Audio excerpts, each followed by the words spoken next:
São 9 horas 2 minutos, esta é a segunda hora do Bom Dia Açores, neste dia 12 de fevereiro. Connosco em estúdio, como é hábito, já temos o Sr. Padre Vítor Arruda. Olá, bom dia. Bom dia, Lucélia. Tudo bem contigo? Tudo bem, graças a Deus. Por aí, o seu Padre, esta também semana está tudo correu ok. bem? Foi uma semana excelente de trabalho, como sempre, aliás. Ainda bem, venha ele, venha muito trabalhinho. É sempre bom, é uma bênção. Todos os dias agradeço a Deus ter trabalho. Ter E termos saúde para podermos razões para me trabalhar. levantar, ter saúde para o fazer. É tão importante isso e deve ser de facto muito doloroso as pessoas que não têm trabalho e que todos os dias tentam, todos os dias buscam. Quando a gente se levanta de manhã, devia agradecer de facto porque temos razões para nos levantar, temos trabalho para fazer, temos gente que nos ama. É sempre tão importante darmos graças a Deus, fazermos o tal diário da gratidão todos os dias de manhã, para termos um coração agradecido, que é a melhor forma de viver, é com gratidão. Hoje muitos dos nossos ouvintes têm telefonado para dar também uma palavra de gratidão e um beijinho às comadres, porque hoje é o Pois dia é, das já comadres. cumprimentaste as tuas comadres. Eu ainda não tive a oportunidade de falar com elas, eu tenho duas. Mas ainda não consegui fazer. Eu também Vou tenho fazê-lo. muitas comadres, por acaso. Tenho muitos afilhados e fiquei com muitas comadres. Nas paróquias por onde fui passando. Um beijinho grande, um abraço. Mesmo que muitas vezes não nos falemos, mesmo que muitas vezes não estejamos em contato, estão sempre no coração. Isso é que importa. Antigamente não havia grandes meios de comunicação e as pessoas amavam-se à mesma. E quando se encontravam, anos depois de não estarem juntos, é como se ontem tivessem estado juntos. Claro. As verdadeiras amizades são assim. Eu sei que as minhas comadres e os meus amigos sabem disso mesmo. Ontem foi o Dia Mundial do Doente e no próximo domingo o tema volta a ser a doença. Uma doença que era muito grave no tempo de Jesus Cristo e que ainda hoje, com outras dimensões, também tem a sua gravidade. Vamos ler o texto que é muito pequenino, como sempre. Estamos no Evangelho de Marcos. Ainda estamos no primeiro capítulo de Marcos, 40-45 versículos. Naquele tempo veio ter com Jesus um leproso. Prostrou-se de joelhos e suplicou-lhe: se quiseres, podes curar-me. Jesus, compadecido, estendeu a mão, tocou-lhe e disse: quero, fica limpo. No mesmo instante, o deixou a lepra e ele ficou limpo. Jesus disse-lhe: não digas nada a ninguém, mas vai mostrar-te ao sacerdote e oferece pela tua cura o que Moisés ordenou, para lhes servir de testemunho. Ele, porém, logo que partiu, começou a pregoar e a divulgar o que acontecera. E assim, Jesus já não podia entrar abertamente em nenhuma cidade, ficava fora, em lugares desertos, e vinham ter com ele de toda a parte. É este texto, são 5 versículos, e fala-nos da lepra. A lepra era um problema muito grave no tempo de Jesus Cristo. A lepra matava, era uma doença raramente curável. Hoje em dia já não é assim, já há Não, tratamentos. já há tratamentos, mas infelizmente a lepra acontece hoje em dia em países pobres, de terceiro mundo, e portanto não há dinheiro para o tratamento da lepra. E as pessoas continuam a morrer?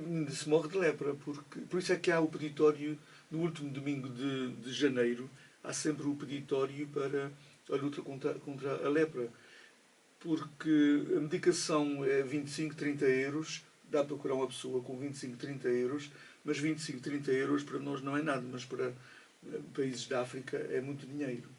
A gente agora, na Europa, fez essa experiência, no nosso país, a gente fez essa experiência com aquela história do medicamento da hepatite C. É curável a hepatite C, tem um medicamento que agora é 90% seguro e, portanto, é curável, só que o medicamento é caríssimo. Infelizmente, esta semana ou semana passada faleceu uma pessoa. Faleceu uma pessoa por com falta do de medicamento. Porque aquilo leva tanta burocracia, não se sabe quem é que toma a decisão se aquela pessoa deve tomar aquele medicamento ou não, porque o medicamento era muito caro, mas acho que já se Eu acho que conseguiu. são 40 mil euros para a pessoa conseguir o tratamento, para fazer o tratamento. É uma loucura, de facto. A gente São percebe valores que exorbitantes. são valores exorbitantes. Eu compreendo que o nosso momento não é nada fácil, o nosso momento, o momento que o país está a viver. Sei que o valor da vida é incalculável, não tem preço, isso é um facto. Agora, A única pressão que se deve fazer, de facto, é sobre quem está produzindo o medicamento, que isso não tem lógica nenhuma. E até acho que se conseguiu um bom preço, parece-me. O ministro não anunciou qual era o preço que ficou do medicamento para cada doente, mas acho que, porque Portugal, aquilo de início era só para 200 ou 300 doentes, o medicamento era muito mais caro. A empresa, então, é sempre assim, o negócio está sempre acima de tudo.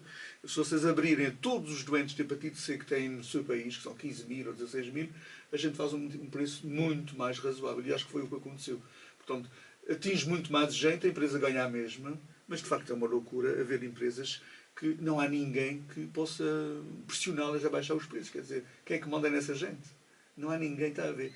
O mundo tem falta de lideranças e falta de orientações nesse sentido. É preciso um medicamento, vocês estão a produzir.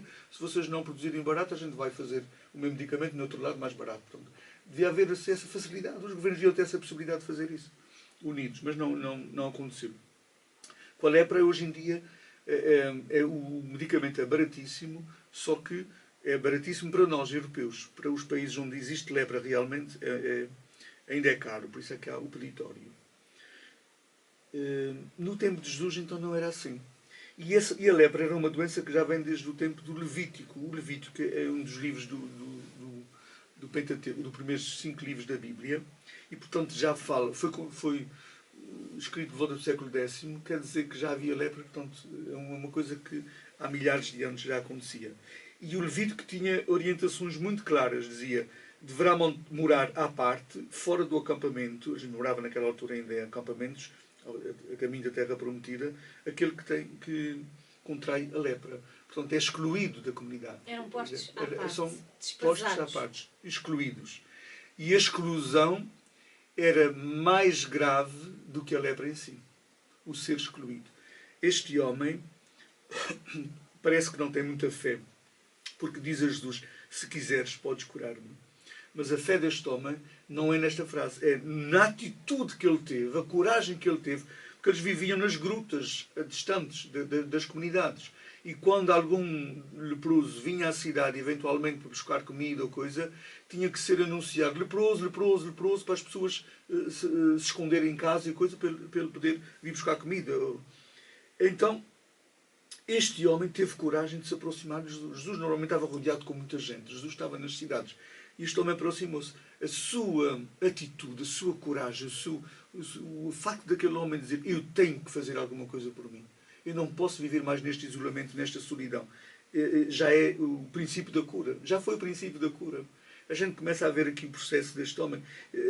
Os psicólogos, os psiquiatras conseguem justificar como é que este homem ficou curado. Não foi preciso Jesus fazer nada. Foi as coragens que ele foi tendo, os passos que ele foi dando, foram o princípio da cura daquela doença gravíssima.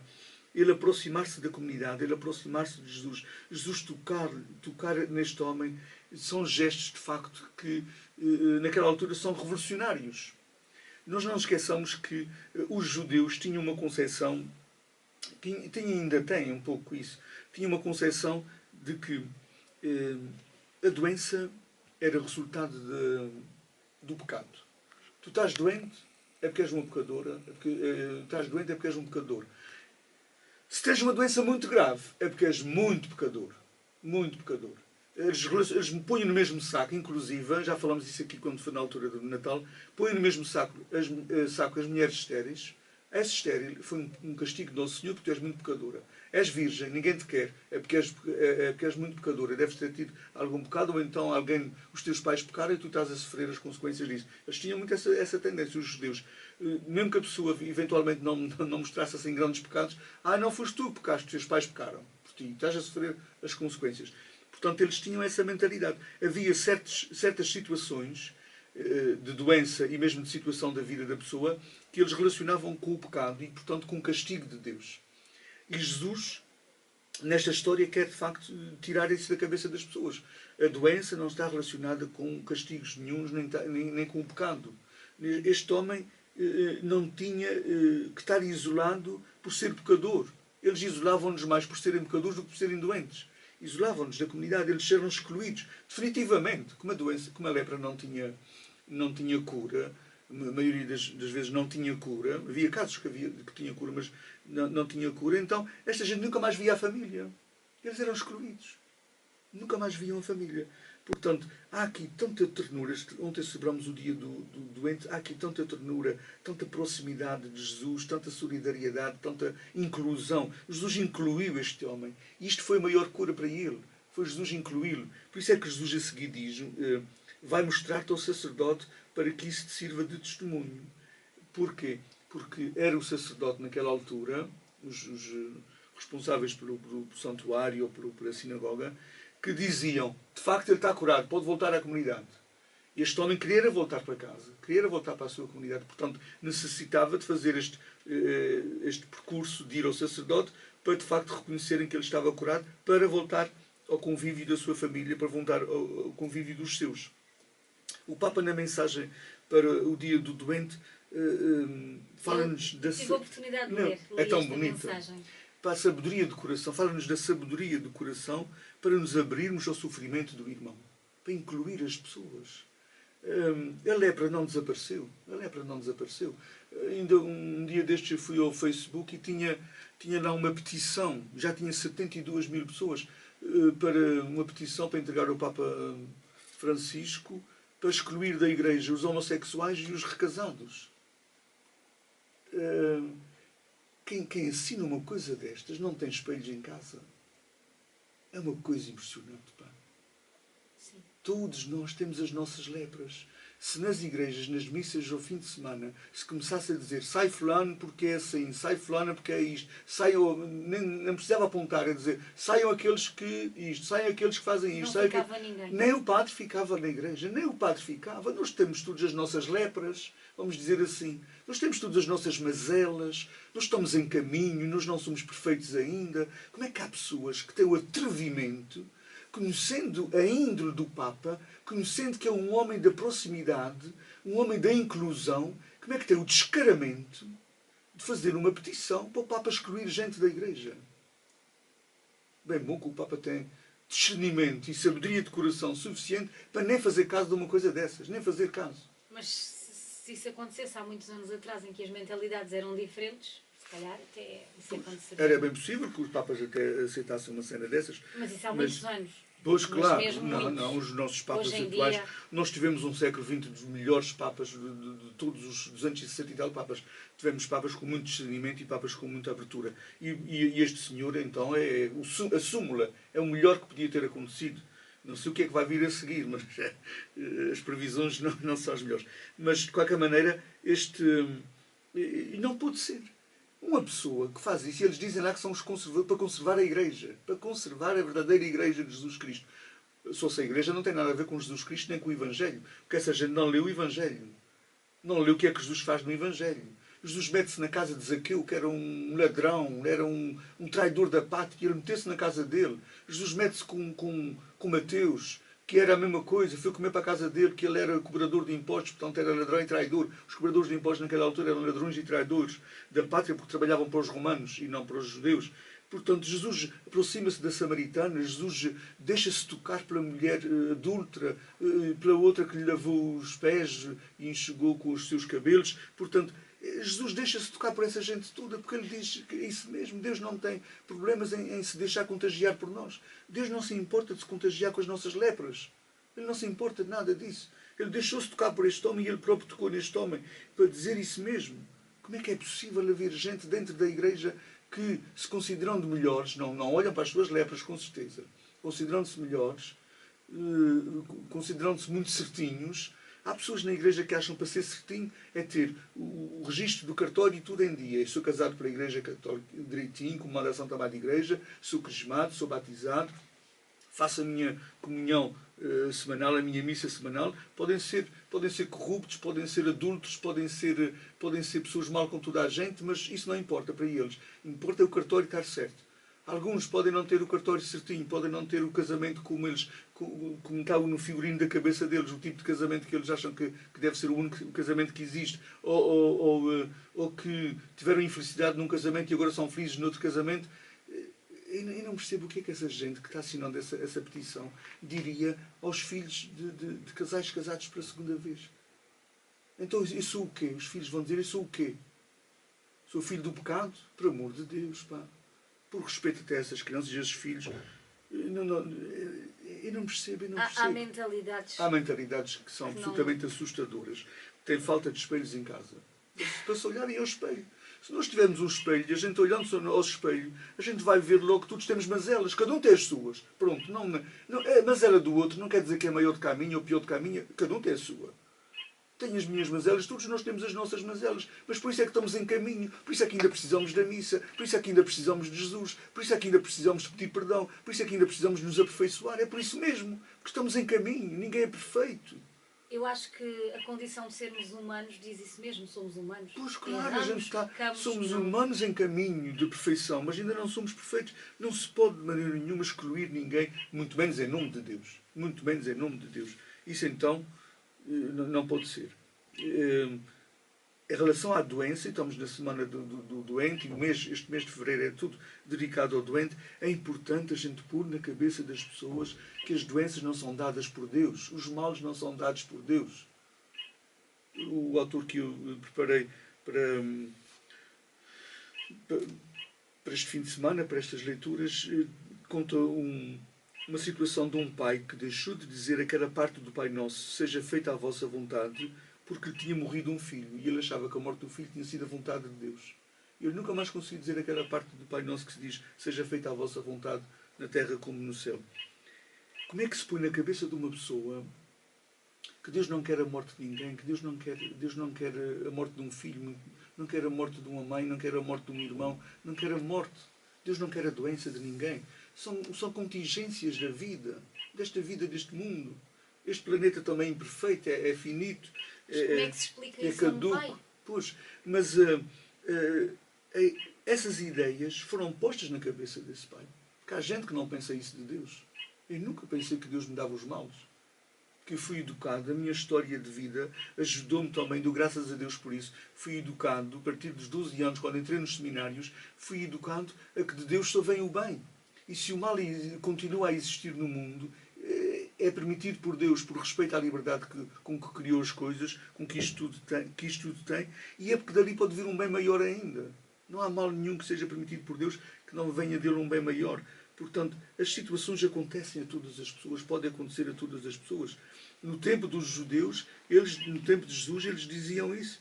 A lepra era o castigo de Deus porque a pessoa tinha sido muito pecadora. E há pessoas, ainda há doentes que Nosso Senhor é que me deu a doença. Ainda tem essa expressão. E a gente dói-me a alma porque tocar o coração de um doente que diga uma coisa dessas, para o libertar disso, porque deve ser uma dor muito grande. Uma pessoa que gosta muito de Nosso Senhor, os doentes gostam muito de Nosso Senhor, gostam muito de Deus, mas terem ao mesmo tempo esta ideia de que Deus é que lhe deu a doença, eles devem-se pensar terríveis, devem-se pensar, eu sou merecedor disto. Há pessoas que dizem, eu sou merecedor disto. Nós não somos merecedores de nada de mal. As coisas acontecem, mas não somos merecedores delas, muito menos vindo de Deus. As pessoas acham que se têm as coisas são merecedoras delas e, portanto, têm que aceitá-las. Há muita gente que se resigna às suas situações porque acham que aquilo é a vontade de Deus, não vai lutar contra a vontade de Deus. Há pessoas que não se curam, que não se libertam mais cedo das coisas, porque acham que não vale a pena, porque estariam a lutar contra a vontade de Deus. Se foi vontade de Deus que eles estivessem doentes, portanto não vão lutar contra a vontade de Deus. É uma coisa muito, muito chata. Muito chata. Nós vivemos num mundo em que qualquer coisa nos leva ao médico, e graças a Deus. Mais do que graças chato, a Deus. é triste. É triste, é triste. Eu dou-me a alma, e é uma das coisas que eu tenho dito sempre aos doentes quando os visito, é isso, não pensem nisso, não juntem uma coisa à outra, não juntem uma coisa à outra. Se fosse vontade de Deus as doenças que nos aparecem no corpo, os médicos estavam no fundo de desemprego, os hospitais estavam fechados. A gente não se ia curar, não é? É a vontade de Deus, eu não me vou curar, porque é ir contra a vontade de Deus. Não, os hospitais estão cheios de gente, os médicos estão cheios de clientes, é porque não é vontade de Deus que a gente esteja doente, é vontade de Deus que a gente se liberte da doença, que a gente se cure. Por isso é que Ele dá inteligência aos homens, aos médicos, aos cientistas, para irem descobrindo a cura das doenças. Uma pessoa que tem hepatite C e que sabe que é um medicamento para curá-la, se não o tomasse, era um suicídio lento. Um suicídio, não é? Não pode ser. Não pode ser, porque não é vontade de Deus que a pessoa fique com a sua doença. Se é possível libertá-lo da doença, um dia ela há de morrer de outra doença, mas se é possível para aquela ter cura e durar mais uns dias, então, mais uns tempos. É tão importante nós não atribuirmos a Deus o que não é de Deus. Não se atribui a Deus o que não é de Deus. Estamos a chamar nomes a Deus. Estamos a chamar nomes a Deus. Jesus não quis que aquele homem ficasse com essa ideia. Por isso é que aproximou-se dele, tocou-lhe, libertou daquela doença, mandou ir aos sacerdotes para os sacerdotes verem que aqui não tem nada a ver com o Nosso Senhor. Que o homem estava curado, quer dizer que já não tinha pecado, portanto já não era pecador. Portanto, estes gestos de Jesus mostram-nos isso realmente. Mostram-nos. O Papa fala da sabedoria de coração para nos abrirmos ao sofrimento do irmão, para servir o irmão, para estar com o irmão, para sair de si e ir ao encontro do irmão. Ser solidário com o sofrimento do irmão sem o julgar. Sem o julgar. Pode haver algumas doenças que as pessoas dizem, olha, quando a cabeça não tem juízo, o corpo é que paga. Isso já é um juízo que eu estou a fazer sobre a pessoa. Há doenças que a gente contrai que pode ser por algum deslize da minha cabeça, alguma desorientação da minha vida. E não posso fazer juízos sobre a pessoa. Eu não posso, porque ninguém pode dizer esta água não beberei. E ela naquela altura fez aquilo por algum... Pois, claro, houve alguma situação que a levou, levou, uma situação de fragilidade no seu discernimento, na sua vontade, na sua liberdade, que o levou àquela situação. Portanto, o Papa diz isso, esse pormenor, no último. Ser solidário com o irmão sem o julgar. Sem o julgar. Deus é tão solidário connosco que Jesus morreu numa cruz. A solidariedade do sofrimento de Deus está aí também. Jesus morreu na cruz. Jesus morreu na cruz de livre vontade. A gente sabe disso. Ele podia ter feito outro caminho, às tantas podia. Foi este que aconteceu, na história não há seis. Ele fez-lo também para mostrar a grande solidariedade que tem para connosco, mas também para nos mostrar mais duas coisas. Mostrar que o amor que ele nos tem, em si mesmo, não tem sentido nenhum. Mas se em função de um bem maior, às tantas, Jesus não sofreu por sofrer, sofreu porque amava. Porque amava. E não quis... Se perguntaram, queres deixar de amar para deixar de sofrer? Ele disse, não, eu quero continuar a amar, vai implicar sofrer, até à morte. Porque ele podia ter saído da cruz, os outros disseram, desce da cruz e resolve-se o problema. Se tu negares quem és e se tu negares aquilo que disseste até agora. Mas ele não quis, ele quis ir até ao fim.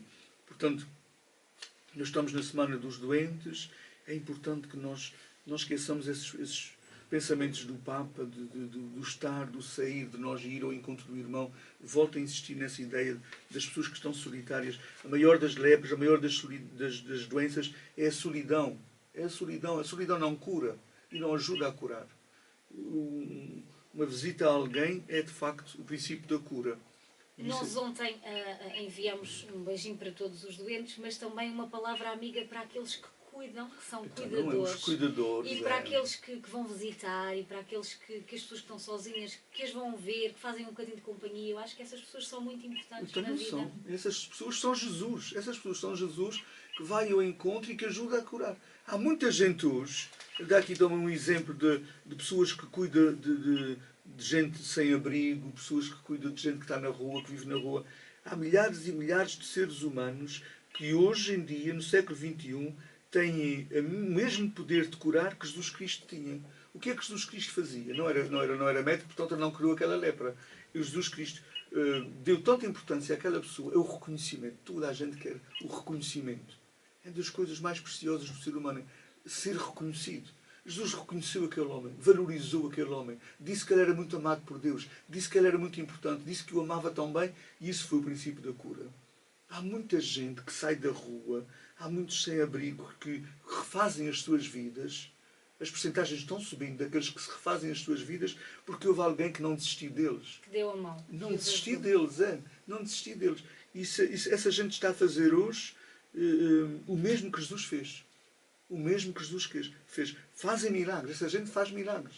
Essa gente, nem que seja um, dois, uma pessoa que leva uma vida inteira e que consegue recuperar 2 ou 3 pessoas sem abrigo, essa pessoa vai ter dentro de si uma alegria tão grande, porque conseguiu reorientar uma pessoa, dar sentido à vida de uma pessoa. Nem todos querem, a gente sabe, os sem-abrigo são pessoas muito especiais, mas são pessoas muito especiais, é isso mesmo. Portanto, querem também ser reconhecidos, querem que alguém se importe por eles, que alguém se interesse por eles. Quando foi de início em Ponta Delgada, quando se começou a fazer, levar as sopas, também as refeições aos sem-abrigo à noite, eles diziam, mas porquê que vocês fazem isso para a gente? Porquê que vocês fazem isso para a gente? Mas foram habituados, se calhar, a nunca ter ninguém que olhasse por eles. Nunca foram valorizados. Porquê que vocês fazem isso para a gente? Porque é tão importante nós vermos que toda a gente gosta de ser reconhecida, toda a gente gosta de que alguém se lembre deles. Alguém se lembre deles. Jesus, nisso, é de facto exemplar. Mostra-nos isso mesmo. Todos nós que temos as nossas fragilidades, podemos chamar lepra ou não, independentemente da conotação que isso tenha, todos nós que temos as nossas fragilidades, todos nós gostamos de ser reconhecidos, incluídos no coração de Deus e no coração da Igreja, que é a nossa mãe. E o Papa Francisco, nisso, é exímio, é exemplar. Ele é um homem que tem gestos, de facto, extraordinários. Não são gestos só de fazer charme e de ir para a comunicação social. É a vida dele que é assim. É a vida dele mesmo que é assim. Porquê? Porque ele é um outro... um dos títulos do Papa é ser o outro Cristo na Terra. E, portanto, ele tem essa responsabilidade de mostrar ao mundo um rosto de Deus, que é um rosto que inclui toda a gente, não é que exclui. Não é que faz petições para excluir gente da Igreja. Isso não é o rosto de Deus. Isso não é o verdadeiro Deus. Isso não é o verdadeiro Deus. Não, nem ninguém vai nessa linha, mas já tinha 72 mil assinaturas. A tristeza minha.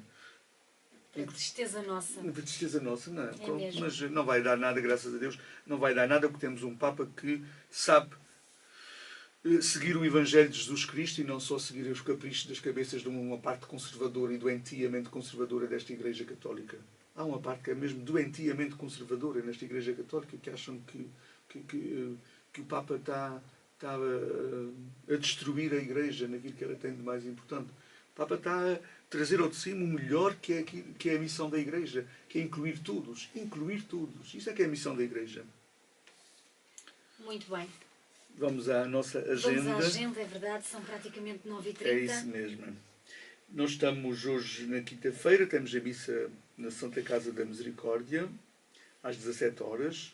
Às 18h30 temos missa na Matriz. A seguir à missa da Matriz há a reunião da direção da Fraterna Ajuda Cristã. A Fraterna Ajuda Cristã agora reúne mensalmente, é um movimento da Igreja que tem os seus estatutos próprios, é o único movimento da ilha de Igreja que tem este cariz social de atenção aos mais necessitados, aos mais carenciados. Amanhã, em São Espírito, há também a missa às 18h e a reunião da Comissão Fabriqueira a seguir à missa.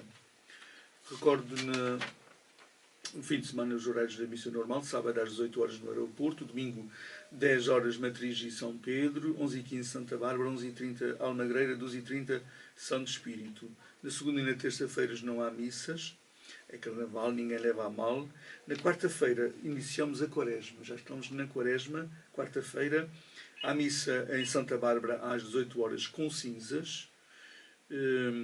Na quinta-feira há missa na Matriz com cinzas também às 18h30 e na sexta-feira há missa com cinzas em São Espírito. São 3 missas com cinzas. Uma coisa que gosto muito de ver é que imensa gente se desloca para as freguesias agora nesta altura das danças de Carnaval. Portanto, temos transportes para ir para as freguesias nas danças de Carnaval. Não há cinzas na minha paróquia. Há cinzas ali ao lado. Não há problema nenhum. Ali ao lado há cinzas. Não há em São Pedro. Há ali ao lado na Matriz, já ali ao lado em Santa Bárbara. Portanto, se a gente se desloca para as danças e para outras coisas e fazemos bem, porque o convívio é muito importante, eu acho isso tão bonito, não temos desculpa para não nos deslocarmos a outros lados também por causa na questão das cinzas. Temos 3 dias de cinzas na ilha. Para quem quisesse realmente este ritual de início da quaresma, que é eu reconhecer que sou pó, mas reconhecer que sou um pó muito amado por Deus e que Ele me vai acolher eternamente, pode fazê-lo nessas 3 paróquias, nesses 3 dias. Recordo que vai haver uma romaria quaresmal na nossa ilha no dia 28 de março. Mas a romaria quaresmal, tal como as de São Miguel, já estão em preparação. Os romeiros, alguns estão todo o ano em preparação e outros preparam-se desde a primeira semana de janeiro até o início das romarias. Portanto, a romaria, quem quiser ir na romaria, não pode dizer que não sabe, deve se inscrever nas suas paróquias, nas suas igrejas. Estás a divulgar também. Devem-se inscrever para fazer a formação própria que é necessária para participar na romaria. Recordo também o jantar que vai haver de angariação de fundos da Comissão de Festas de São Pedro, é no dia 28 de fevereiro.